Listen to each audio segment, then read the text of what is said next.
আম্মা, আমি আজকে মহা খুশি। কি হয়েছে তোর ইমন মোবাইল চিল্লাইতেছস? মনে হইতেছে হাতের মধ্যে করে আসমানে স্থান পাইলেছিস, ইমন জোরে চিল্লাইতেছস। কি হয়েছে সেটা ক। আম্মা, আমি রুটি বানানি শিখে লাইছি গুল হইরা। দেখছেন নি আমি কি সুন্দর করে গুল হইরা রুটি বানানি শিখছি। আচ্ছা ভালো হয়েছে, তুই রুটি বানানি শিখে লাইছস। অহনার আমার রুটি বানানোর লইয়া কোনো চিন্তা নাই। তুই রুটি বানাই তারবি এখন। আম্মা কি কই নাম নে আমনে না কইছুন যে তুই যেদিন গুল হইরা রুটি বানাই তারবে সেদিন তোরে বিয়া দিলাম।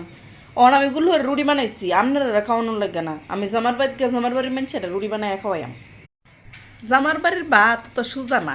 একটা রুটি বানাইতা শুনতে কেমন হলেন যে ড্যাং ড্যাঙায় জামার বাড়ি যাবেন গাওয়ার তো সুজা না। জামার বাড়ির ভাত দাম আছে।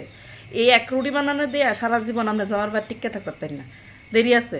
রুটি বানাইছ আল্লাহ যা চুপচাপ করে রুটিটা বাজ্যা খাইলা। আমা আপনি কি কইছুন আর হন কি করতেছুন? আপনি আমার কইছুন কি আর হন করুন কি? জান আমি আর রুটিও বানাইতাম না, আর রুটি বানাই খাইতাম না, আর আপনারা খাওয়াইতাম না।